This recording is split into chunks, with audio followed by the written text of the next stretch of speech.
So let's get started. My name is Giglio, as I said. Today we're just going to talk through the modern state of insecurity, some of the things that we're seeing. I work for a company called Varonis. It is a data security platform. So the Varonis motto is essentially fighting a different battle than traditional cybersecurity companies. So what does that mean? Basically, the approach that Varonis takes is looking at things a little bit different than a lot of cybersecurity tools that are out there. So Varonis is focused on the data. So when you think about all the files that you have out there, unstructured data, emails, things like that, all of the information that is available in those types of files and how much we really are looking at them as an industry, we start with that data approach first, and then we kind of work our way out. So if you think about all the things that you needed to know or you would need to know to protect your data, like a file, for example, you need to know, what's in the file, who's touching it, has anybody tried to exfiltrate it out via DNS tunneling or anything like that. That's essentially what Varonis does. The fundamentals really is what it comes down to. Like I said, it's a different approach. It's something that gets left behind a lot. I know in the organizations that I've worked in the past, I don't think I have to name names of this program, just about everybody knows what that is. This was a huge challenge. Securing all the unstructured data that we had, I can tell you we had almost zero idea what we had, who was touching it, where it might have been going at a given time, or who had permissions to it. And there's all kinds of data out there. We were much more focused on the things that I'm sure you guys are probably all focused on, which is your firewalls, your IPS. You've got all these other systems and things that you've got to worry about on a day-to-day basis. Data tends to be forgotten. So that's what Varonis does. We do free risk assessments, so we can come in and assess your organization. You can run it for 30 days. When I was thinking about this and putting this presentation together, I was trying to think of some examples of things that have happened out there that would highlight this kind of principle, and thankfully discovered this. So this is Commonwealth Bank. This is an Australian bank, huge company. And they had a little incident that happened not too long ago. So this is a video of some records that they had. They had to transport some of their personnel records from point A to point B. This is physical transport of data here. And yeah, it's not looking too good. About 12 million records, by the way. Lots of PII and personal data, and what this highlights is really the problem. So this is a really extreme example, right, of data and physical data, but it was really interesting in this case because of this right here. So they actually hired investigators to try to find this data that was on the back of the truck. So yeah, it fell off the back of the truck, right? They couldn't locate it. They have video evidence of the truck. What'd you do? Bang the door on the wall. Oh, I don't care about that. I didn't even hear it. They had video evidence, right? We just watched the video of this happening. They know exactly the location of where this data went and where, point A to point B. They knew the route of the truck. Couldn't find a single shred of evidence. Not a trace of any of these 12 million records. They're just gone. So, if that's how we have to deal with physical data, if that's how hard it is to secure a physical piece of paper, think about your digital data and how much more of it is out there. Unstructured data is growing like 80% every single year. Just think about everything that you do with a file, everything you touch. If you take something out of a database, you put it into a file. The stuff is growing. It's hard to secure. That's the challenge. But really, everything comes back to money, as we know. So this is another issue that we tend to see in the real world, right? Ransomware. Ransomware is not a new problem. Ransomware has been around for a long time. If you notice in here, some of the language is a little bit antiquated in this. This is from like 1985, the AIDS virus that was out there, and yeah, it came via mail. So anybody remember AOL discs, getting those in the mail, right? 10,000 hours or whatever you get for free. All right, that's how this ransomware came in, and they didn't have Bitcoin, so they didn't have a really easy way to pay for it. But it's still out there, and you actually had to send a check. But ransomware is getting a lot better. So, a check. What? A check. Yeah, you had to send them a check. They gave you an address where you could send a check. That's how you got your data back. 6 to 8 weeks. That's how you got it decrypted. Yeah, 6 to 8 weeks later. Exactly. So yeah, but ransomware has been around for a long time. That model, that monetization of encrypting your data, holding your data hostage, has been around for a while, and it's gotten really good. It's becoming more and more successful, which is why we're seeing more. We just talked about Baltimore. They're refusing to pay. They're probably one of the few that are refusing to pay. A lot of people have paid the ransom and gotten their data back successfully. So it can be very lucrative. Ransomware has gotten so good now that there are companies out there like this one. So this is Proven Data Strategies. They claim a 97% success rate, as you can see, with recovering your data if you get encrypted by ransomware. Unfortunately, the ransomware that's out there now is so good that this company was actually just paying the ransom, as you can see in this FBI warrant that was they were investigating. New York company that just got busted?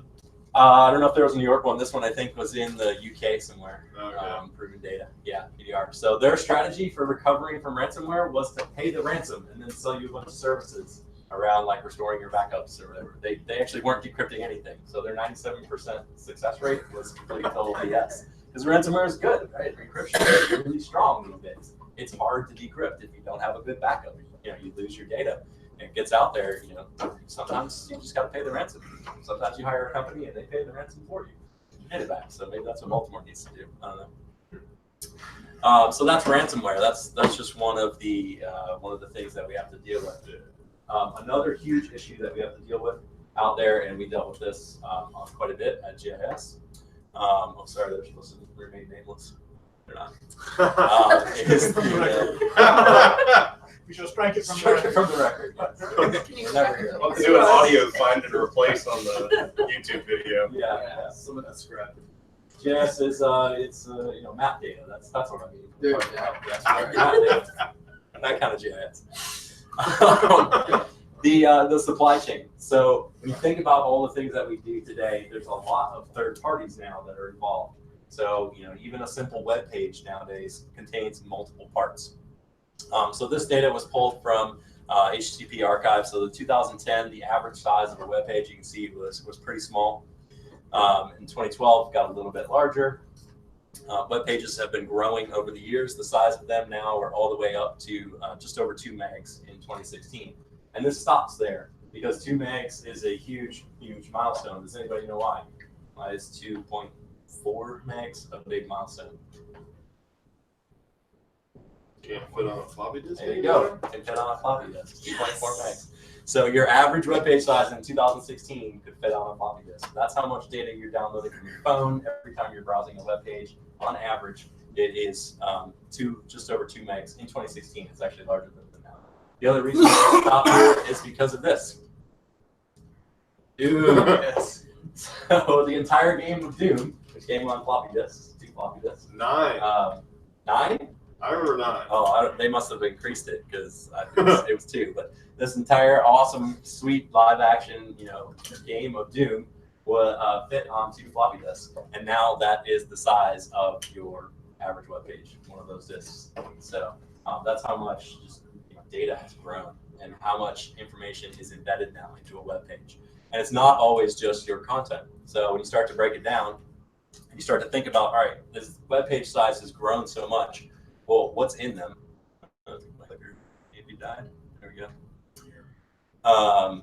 This is the U.S. Courts webpage. So this is just a pretty average looking webpage, right? It's not bad. Think about it for a court. It's pretty good, right? Looks fairly updated. When you break this down by what's in here, you can see there's a lot of other content that's not necessarily owned by the U.S. courts. Images, not so much, right? There's probably their images. That one makes sense when you think about it. But right underneath that, you see scripts. And this is where we get a lot of third-party issues and a lot of issues in the supply chain. JavaScript, right? So one of the things that this website used is a plugin essentially called Browse Aloud, a little bit of JavaScript that runs in your browser when you visit the page. Has a very good purpose. So it's not like this is evil or anything. It's just highlighting the risk and the challenge that's out there for security pros to manage all of this stuff now. Even in a simple web page, you've got to deal with a bunch of third-party JavaScript stuff. And you got to think about that from a risk perspective. So this is Browse Aloud, really good purpose, made their site more accessible for those with disabilities. And you can see here's a little script that was in the web page. This is what they were doing.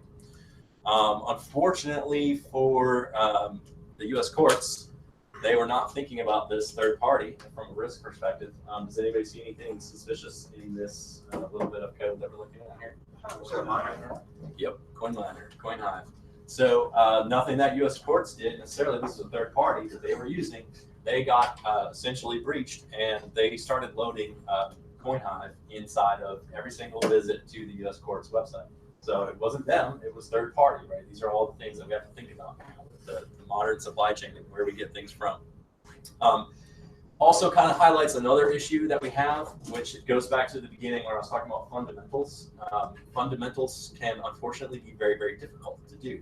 This problem in particular is easily solved by something called the content security policy. Anybody here familiar with it besides Corey, because I know you're familiar with it. Anyone? Content security policy? Does he? Yeah. No? Okay. Content security policy is a way to control essentially where these scripts can load from. So you can say BrowseAllowed can load from browseallowed.com, but not from coinhive.com. JavaScript cannot load from that other site. So you can actually control inside of the web browser where this content can be loaded from. The reason I say that it highlights the problem, right? That's a very simple fix, by the way. It's not super intrusive. Your developers won't jump up and down and kill you or anything like that. Yes, they will. Well, they might, yeah, but not for this one. This one's not horrible. Now, there are some settings in here that, yes, they will jump up and down and they will kill you. But you can apply it. Unfortunately, this is a survey of the top 1 million websites that was done by Scott Helm. And you can see a very small percentage, unfortunately, of people have this actually very simple fix implemented. That is the number of sites that are protected by CSP, and that's the number that are not. So we're still not doing the fundamental things in security, right? We're not doing those basics. This is how they fixed it. They actually just commented it out. So instead of applying a content security policy to fix the problem, they just commented it out, and so now they lost the BrowseAllowed functionality. But that was their fix for it. That's the only thing they knew how to do, I guess. So there's still sites out there that are using with no CSP. They're still using BrowseAllowed, by the way. BrowseAllowed did fix the problem, but who knows when the next problem will arise with those guys or any other third party for that matter. There's major retailers out there. There's plenty of U.S. government, UK transportation that are using BrowseAllowed still with no content security policy. So it's a huge problem. Like I said, it just kind of highlights some of the things that we deal with. Finally, kind of it comes down to talking about detection, right? I'm sure you guys have heard this. The average time that an attacker spends in your network nowadays is what? 186 days. 86 days. That's right. So, almost just over half of a year, right? That an attacker is typically inside our network before anybody knows. So we're just not doing detection. This is how some people find out that they've been breached. Come in one day and see this on all your computer screens. Bad day for your ColaSec guy. That's what we call a resume generating event, or RGE. What's cool about this one, or not cool, but kind of important to note on this one is if you look at the data that they actually got, these guys were everywhere. They pulled data from many different departments, many different segments of the network, and nobody noticed. Nothing was detected. Right? They were in here for I think over a year in this one. The attackers were actually in there, just poking around, looking at stuff, collecting data, siphoning it out. I don't know if it says it in here how many terabytes they got out. I think it was like 100, some ridiculous amount of data that they actually extracted over the year that they were in there. And nobody noticed. No one caught it until one day they came in and they saw this. And saw how great the hackers' graphic design game is. Yeah, they need to up their graphic design, surely. Still got to see that one movie for free too. But they're not the only ones, right? We hear about others all the time. We also see part of the issues. This is what Verona sees a lot. 21% of the folders that we see, this is based on our report that we did of all the organizations that we've gone into, all over the world, by the way, Verona is global. 21% of the folders that we find and we discover during our risk assessments are open to everyone in the organization. So what does that mean, logically? That means that you don't have to have administrative access anymore to gain access to sensitive data, right? 21%. Think about how much information is in that 21%, and you don't need any special privileges. You don't have to compromise anybody's account. You don't have to pivot. You don't have to do anything. One phishing email, which is 16%, is the national average right now for failure rate on people that will click on a really, really easy to identify phishing campaign. That's all they got to do, and they've got access to all this data. Whatever that is, that's out in those 20% of folders, 20%, may or may not know, but they've got access to it. Didn't have to do anything special. and 58% have over 100,000 folders that are open to everyone. So, you know, maybe it's not all folders, but you've got at least 100,000 on average. Pretty much every organization that we go into. Also, for some reason, it seems to be like the finance folder, you know, payroll data. Apparently, nobody cares about that. HR, you know, all your information that HR has on you, people don't care about that either. Because Finance is open about finance, 50% of the yeah, time. Literally, I have no idea why. But yeah, that's, I don't know. That number seems low to me. What number? This one? The- It probably yeah, is. the 50%. Oh, 50%. Yeah, It just depends. It's just on average. sure. So yeah, so some people find out this way as well that they've been breached. Anybody familiar with this site? Oh, yeah. Cool. Yeah, good. Yeah, we talked about the site a bunch. I gave this talk a couple of times and I was shocked at how many people were like, but then Pwned, great site. You can go out there, type in an email address, see if you've been involved in any breaches. I use that website when I find people's computers are unlocked and I walk around the building. So I open that web page full screen and then I control out up arrow and turn their computers That's awesome. on. Delete all their icons. Whoever does that. Interesting side project on this. I'm also a big Azure nerd, so you know, I'm not shy about that. Azure Empire, as you all know. Troy Hunt runs all of this in Azure Functions now. He actually posts some interesting stuff about how he does it and how he reduced his costs quite significantly with all the hits that he was getting as this kind of grew. So if you're interested in that kind of stuff, it's pretty cool. He posts basically everything. He's not shy either. There's also, how he does apparently he's got like some kind of API or something you can configure to where you can build it into your environment, and if someone puts in a password that has been run, then it will alert or notify or something. I really did enjoy the mechanics behind that API. So he doesn't like, he takes a piece of the hash and that's all it gets passed back, so you can't like infer what's in his database. Right. But yeah, I remember reading about It's interesting stuff. the general information about it, but I haven't implemented it yet. Yeah. Well, any crypto terms that are go check that out. It's fun. Yeah. So these are just a couple others that haven't been pwned. So Troy Hunt was he was the guy that notified these people. So again, this is a bad day. This is not the way that you want to find out that you've been breached. So do detection correctly. So all these sites, I'm sure you guys have heard about these. Some of them were breached multiple times. Some of them took years to identify and understand, you know, when the breach actually happened. They had no idea until Troy Hunt said, "Hey, You really don't want to call from Troy Hunt or Travis Ormandy. Like, yes." You don't want, you definitely don't want names. So, if it's from them, just go put your resume in. yeah, you definitely want that. All right, so it's a big problem, right? So what does that mean? That means that there's going to be a bunch of vendors out there, as we said, right? There's some thousand, some odd. If you've been to RSA, I've never been. I want to go, but I hear it's quite the interesting Vegas these days. Apparently, all kinds of gimmicks and things that vendors are doing, but it's a money pit, right? There's a ton of people out there that are trying to sell you security software, right? Like runs, 5 runs. So to kind of prove this out, what I did here was I went up to this BS generator, right, and just put in some terms. So cyber, really anything, but this is a site you can just put in verbs, adjectives, whatever you want, and it will make you some BS. So put it in, put in some terms, click make BS, come out with cyber enablement, right, cyber innovation, all these cool cyber terms, from Cyber Matrix, and this is all BS. This is from a BS generator, completely random stuff, right? This is complete and total BS.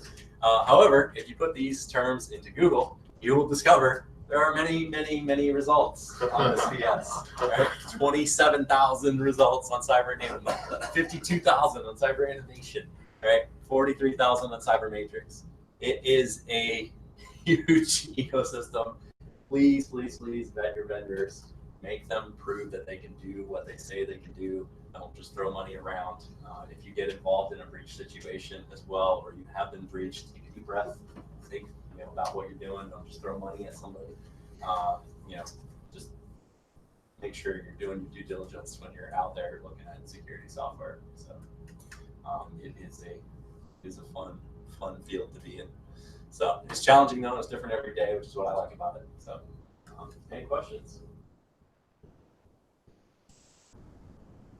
Definitely. Nobody. Yeah. Disappointed in you. Doesn't have to be about anything. What do you think is the, why is management so, I won't say stupid, but why are they so? You can say I think you just did, but Just like, well, I wouldn't say stupid, but I wouldn't disagree with someone who. Why are they so, what do you think in general? Is it just a human thing that human beings don't think they'll ever die, so they don't think about it? Companies don't think they'll ever be breached, so they just say, well, it hasn't happened for 1,000 days, therefore tomorrow I'll be safe. That's inductive misreasoning. Is that it? I think that could be part of it. I think a lot of it is just also they don't understand. They don't know. They don't know what the risk is that's out there on their networks inside their own organization. They have no idea. They think, I hired John, right? He's doing his job. That's what I pay him for. I must be secure, right? They just don't know. In a lot of cases, I think it's a big problem. Security professionals have to do a really good job of communicating with the business. And I think oftentimes we don't get a chance to do that. Sometimes that happens. We don't get a seat at the table. For example, that's a big problem. We don't get budget. There's a number of issues that kind of lead to that. But really, I think it comes down to they just don't know. They don't understand it. It's a complex problem, right? There's a lot of stuff out there, a lot of pitfalls, a lot of people trying to push an agenda or push something. It's really difficult to triage into the future too. Yeah, you're asking someone who is dealing with active organizational problems right now that are actively wrong, and asking them to pit that against your saying, hey, the house could fall down tomorrow. Okay, great. Well, I got 300 kids over here, so I'm going to feed the kids, all right? And it's really difficult to ask somebody to set the kids aside for 5 minutes and worry about the structure of the house. Yeah. Is it endemic to the industry that we don't do that type of risk analysis? Obviously, high frequency, low cost events, well, they're going to add up. But very low frequency, catastrophic events, it's qualitatively as well as quantitatively different. Yeah. I think what you had said in one of these, that a lot of these organizations don't even know that people have been in there for years, not a couple of days, years. So I think because it's not in their face, that they've actually had a breach and a quantitative result, that upper management is unaware. And then when they're told this, I don't think it really strikes home. Hey, look, we've been compromised, and we've been compromised for a year or so. Well, it can go two ways. So when I was in state government, it was in the midst of the DOR breach for South Carolina happened right in the middle of my career with state government. That, because of the fractured nature of IT in state government, each organization basically has its own IT shop, with the exception of those that use state IT. And to some degree or other, all of us did, but most of us had in-house shops that managed our own servers and such. But when that happened to DOR's never been the same. They are to this day to my mind, draconian security organization from a security standpoint. To the standpoint that you have to swipe a badge to get out of the building, and you stand in line every day at 4:30 to leave home. It's an innovative business. Right. It's there. I mean, if you've been on DR's website, everybody has. It's like it's a disaster. I mean, you can't even get a business license on there easily. It's just that's what they're meant to do. Anything in government is hard, right? Governments are big, slow, and it takes a long time to get anything done, sort of by design. Because everybody makes it hard for anybody else to get anything done, because lots of people have different political ideas about what should get done. So the way we slow that down is by making everything hard. And in DOR, they've wrapped security around everything, absolutely everything. And that's good from one standpoint, but at the same time, security is part of the apparatus that moves slow. So if security is moving slow and business is moving slow, now security is making everything run even slower. And so, I mean, it can go both ways. Well, I mean, with that having a thought, you know, in the military, you know, we teach, you know, slow is smooth and smooth is fast. Okay, so I can understand that aspect that some companies do. That they're intentionally slowing things down. But at the same token, there's a lot of things that we do just out of human nature because of, for lack of a better term, amazement. You know, we get sucked into the moment. Like right now, I mean, one of the topics that's being discussed in my class is about these microorganisms being used for hard drives. All right, but guess what's funny about it? They're using bacteria to do this, and specifically E. coli. And they're talking about, because what they're doing is they're looking at putting inside the DNA of this, and think about the nightmares just there. Okay, anybody that's ever watched? Go wrong. It's fine. Say again. Say again. Nothing could possibly go wrong. This Oh is fine. yeah, I mean we leave trace everywhere we go, a little bit of ourselves. So just imagine, you know, our own DNA. If we started massing our data inside our own genes, you know, we leave traces everywhere we go. So it wouldn't take much to get and build up a drive. And the thing is, because these parasites are rapidly growing, well, they're not even thinking about this. They're looking at how can we make this better? How can we make it, you know, to where they hold more drive space in a sense. But they're not looking at the ramifications of it because they've gotten sucked into it. It's the two-factor authentication problem. I can't change my fingerprint. So if my fingerprint's compromised, well, damn, I can't use that as a metric anymore. I'm just saying, you know, but that's the thing. So many people get pulled in, and some people are left out in the dark to where they think they know. And the sad part about that is it's upper management. It's just like in the military, you have your higher command that doesn't know what's going on out in the field. Only what they're being told. It's the guys down in the trenches that actually have the real results. But people don't want to listen to it. But a lot of the guys in the trenches are bench-top engineers, and they're as technical as they can be. This is a specialty niche area. None of the guys that I work with attend to be an unnamed company. Very few of them could spell cybersecurity. Yeah. Because they're programmers. Right, I'm thinking about it. So they're in an entirely different ecosystem. I work across a broad variety of people, to say the least. CEO, CIO, CISO, down to the intern, literally intern that's doing security for a hospital in South Carolina, which is pretty crazy. This is their primary security person, okay, for a hospital.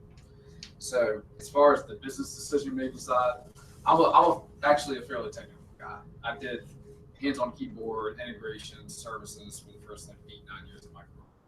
But what I've had to learn is the business side. And the business side of what you guys are doing is very hard to understand for the majority of people. So when you go to a CEO or board, the education factor is the biggest thing. My personal recommendation to any of you in cybersecurity as a practitioner is learn how to educate, and you're going to propel your career forward. Because education is the biggest issue. We can't solve any of this shit with software. All right, I mean, it's going to get solved to a certain extent, but it's gonna come from the ground up, teaching people what to look out for. I mean, that's the way you keep breaches from happening. So a lot more money needs to go on that side. But needless to say, what I'm getting at is when you're talking about why you can't get budget and why they don't understand. Education is number one, but cost risk analysis is number two. So anybody who's ever studied for the SSP, I've got the book, I've read about 3 pages, probably not able to take it. Cost risk analysis is a big piece of that. That's why people who have CISSPs get hired very, very easily, because there's a business side to what they're looking at. So you gotta understand, like, the cost risk analysis for most cybersecurity breaches is so low in comparison to what it's actually. So it might cost you $10 million if you get breached. Well, for me, I'd have to go out and spend $20 million on security to keep myself engaged. So it's tough. Like you got to become better at basically selling. Everybody, to sell is human. It's a book, Daniel Pink. It's called To Sell is Human. Read it. Everybody sells. In your job, you have to sell. When I was in county government, I had to sell. If I wanted something done, you got to be a salesman to go up to the county board of directors and basically get money for something. You have to show them what the ROI is, everything else. The ROI around security is very, very hard to actually calculate. It's doable, but your board and your CEO is getting that value from a cyber insurance company. So a cyber insurance company is going in and basically saying, okay, you have this much revenue and you have this many records. Here's your bullshit quote. Yeah. That's what happens. There's no regulations around it whatsoever. Probably, hopefully, will be in the next few years. So they basically do it like it's a home or auto policy. It's ridiculous. But that's what ends up happening is it gets taken to a CEO and a board of directors. They're like, okay, oh, so my cyber insurance policy is for how many $1 million? It's how much? All right, I'm good. And they have cyber insurance, and that outweighs their risk. So that's why you have a hard time. Yeah, the insurance conversation is actually really interesting right now. Yeah. There's a lot of talk around that because, yeah, it's basically headed that direction where the insurance companies are going to be the ones that are going to start to dictate what you need to have because they're the ones that are footing your bill, essentially. So they're going to be your new channel. Your guy that's trying to sell you cybersecurity software is going to become the insurance company. That's basically selling your cyber insurance policy. With the way things are going, hopefully that will not happen because that's ridiculous. But the only way to turn that around would be honestly for the consumers to just huge outcry. But consumers don't care anymore. Like there's been so many breaches, and we just listed a few of them. Consumers are numb to it. It's like, so and so got hacked, right? All your data's out there, whatever. It was in the last one, Well, the market can handle that because if you have a homeowner's policy that you don't have locks on your doors, you're going to be charged a lot more. They can't force you to put locks on the doors. Right. But they will charge you through that. Yeah. So if somebody's going to cover your potential losses, they're going to make it cost you. So that could be self-correcting. But here's what you got to realize. A lot of these policies aren't even paid out in the first place. Knowledgeable. Right. The insurance companies aren't any more They knowledgeable. don't even ask cybersecurity questions and they give you a quote. Yeah. There's no question. A lot of them aren't even paying out. That's the worst part. Like they've got so many clauses that about 25% of the policies are not even paying out, period. And then you got 75% that are just paying out way higher than what they actually should. So it's just a mess. But your security budget is going to be dictated if you have a cyber insurance policy by what your cyber insurance is. That's because your board and your CEO, that's what they think your risk is. Yep. Well, hopefully that's a good tip. Don't solve the problem too quickly. Let him get a job first. All right. Yeah. Don't worry. It's not going away anytime soon. So, all right. That's it. Thanks, everyone.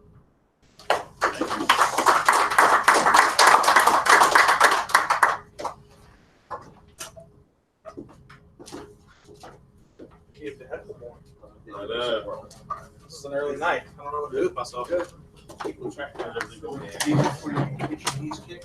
Yeah. Too good of a presentation. It was a heckle-free presentation. I tried, but yeah, that's pretty good. I'm sure the first one not good. See? So you can be your own. The one you did. Oh, I'm not. We have until last. Okay. You're hard